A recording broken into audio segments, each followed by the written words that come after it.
Hello everyone, this is Bradley King. In this short video, I'll talk about internal rate of return, risk analysis, and different types of debt structures when analyzing commercial real estate deals. I hope you enjoy. Hello everyone, so today what we're going to be looking at is how to identify the best debt structure for commercial real estate purchases, um, and kind of identify goals and then identify the structure that fits those goals.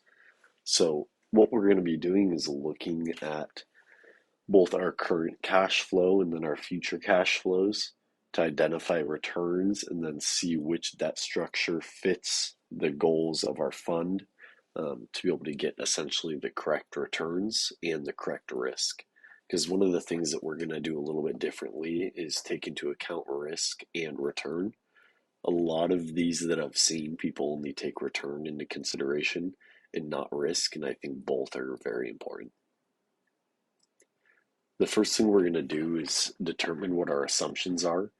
The assumptions are the purchase price, the intended ownership period, the yearly rent raises, and then the purchase capitalization rate and the exit capitalization rate. For this kind of example, we're going to use the same capitalization rate for the purchase and the exit, but what you would do more realistically is you'd be doing the purchase capitalization rate based on what's available in the market, and then you'd be doing the exit capitalization rate based on probably a spread off of the interest rate or where you think that asset is going to be at in the future based on the data. And then in this example, we're going to use these future rate assumptions from 2024 to 2035, and you can see them laid out here. One of the most important factors for doing this kind of analysis is the data that you're using, because really the biggest variable in data is going to be your future interest rate and your future cost of capital or cost of debt. And that will have a huge effect on what potential returns look like. For something like this, an example of what you could do is you could take the last 10 years of rates average amount and spread it across the next 10. You could do it over 20 or 30 years instead. There's all types of different ways that you can collect these future rate assumptions, but I've essentially laid them out like this. It's very unlikely that future rates are going to be linear.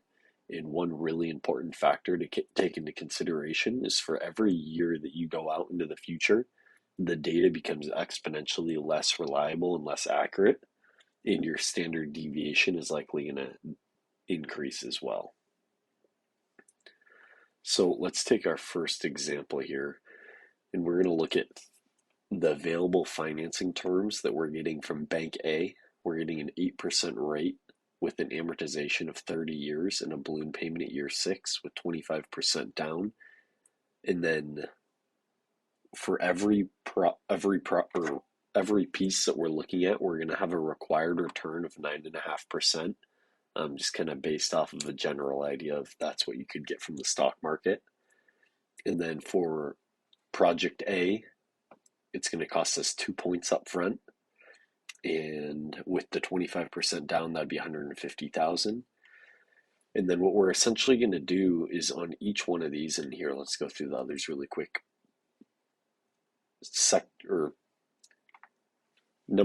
B is going to be a rate of 9% with an amortization of 30 years again, but a balloon at 10 years, and then a down payment of 20%, and then a required return again of 9.5% with 1 point down, which ends up being 80,000 up front. And then C is going to be 7% with an amortization of 25 years, and then a balloon at four years, and then a down of 30% with a required return of 9.5% again, and 3 points up front. So essentially now what we're going to do is we're going to create amortization schedules, and then at the balloon payment for each year, we're going to take an average of the future rate amount and pretty much input that so that going forward, their debt costs gets adjusted at the balloon payment on where we think the market's going to be at that time. So what I mean by that is if we look at example A, the balloon payment is at year 6, which would be right here at 72 months. So on the 73rd month, we've redone our debt structure, and then you can see our pay down adjusts, our interest costs adjusts, our principal contribution adjusts, and our payment adjusts. And this is important because it'll affect our principal pay down and it'll affect our cash flows right here. Um, so you can see that on year one, we have a down payment of 2.5 million with an origination cost of 150,000. We have 660,000 in payments and 650,000 in income. That means on year one, our cash flow is negative 2.66 million. On year two, our cash flow is 9,000, and this continues. And then on year seven, it adjusts because our payment actually decreases because our average rate for that future period is less than the current rate of the mortgage or of the financing. And then moving forward, you can see both the cash flow and the debt payments here. And this is just a very simple example of cash flow and debt and payments and creating net income on a property. But then you can see we recalculated our sale proceeds, which will be the same for every one of the examples because we want to keep that factor the same, and we want to keep that assumption the same as well. And that's with the 3% yearly raises on that 6.5% capitalization rate again. And then our balance on this one is 6.503 million, and that makes our net 6.798 million.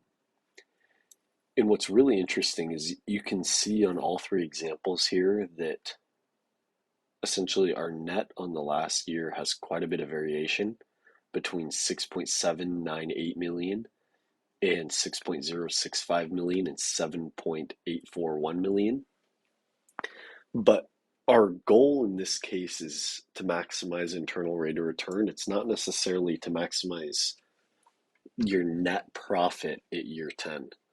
Because the goal is to invest money and make money from that money. It's not just to get the biggest figure at the end of the day. And this is, in my opinion, a really important concept to think about because by utilizing money correctly, it essentially allows you to buy more real estate and increase your internal rate of return. So let's go ahead and kind of move down. So I'm going to reveal what the answer is on which financing terms are the best, but let's kind of go through some of the overall things here first. So the two primary figures we're going to look at is net present value and internal rate of return. So I've calculated all of them out here. The NPV on A is 774, 811 for B, and 1,023,000 for C. But you can see the internal rate of return on each is pretty different. Looks like A and C is pretty similar, but B is quite a bit higher, and that's because of the variation of the amount of money that you had to put down. So this one was 20%, 25%, and 30%.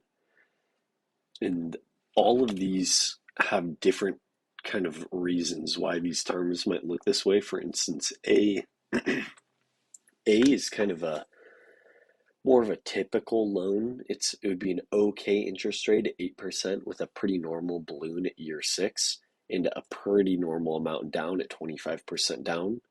B is actually a little bit more conservative. B would be a little bit more liberal because you're putting only 20% down, but your balloon's at 10 years out, which is a little bit more conservative, but your rate's a little bit higher initially. So in that case, the bank would basically be thinking, hey, this is a little bit higher risk up front. We don't quite have as much equity in the property initially to leverage against, but the rate is a little bit higher. So maybe if they're assuming that the rate goes down in the future, then it'll become a more profitable loan for them and look good on their sheets. And then C is a little bit even more liberal for the borrower. Your rate's a little bit better, 7% rate, but it's amortized over 25 years and your balloon payment is at year 4 and you have to put 30% down. So a little bit more aggressive there, and you also have 3 points up front at 210,000 on costs there. And that's essentially 3% of the amount that you're borrowing up front. So if we look at our internal rates of return, option B is obviously the highest at 18%. And in my opinion, that will be the best answer for this one. And if we put this on here, you can see B is the best option. It has the highest internal rate of return, the lowest opportunity cost, has the and by opportunity cost, I mean it requires the least amount of money invested into the opportunity, which means that you can redeploy the remaining capital. And then the internal rate of return also has the opportunity to increase because if 9 is at a high point on rate and we're getting the highest internal rate of return out of the options, then there's really only blue sky opportunities during that 10-year holding period, because if rates decrease, you refinance and increase cash flow. And if rates increase, now you have an under market rate, which is in itself valuable too, during that period. The last thing that I really want to stress and really want to talk about is the risk on balloon payment time periods. So B is by far the best option in this, that simply because you're locked into a rate for that 10-year period with the highest internal rate of return.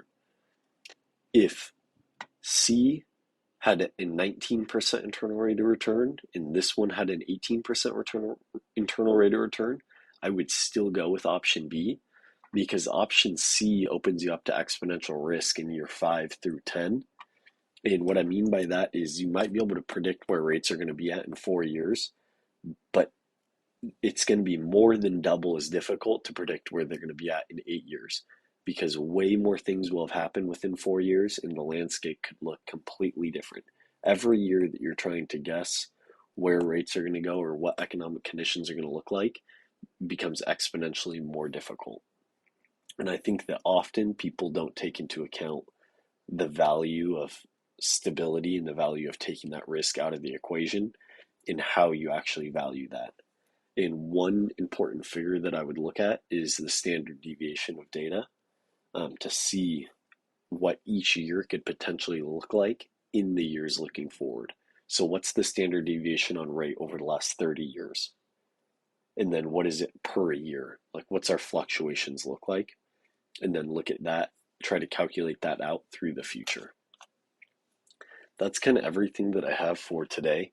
I hope this is helpful, and I'd like to do kind of a more deep dive into the statistical side of it and how we look at data, um, to make it as effective as possible. Thank you guys very much. Bye.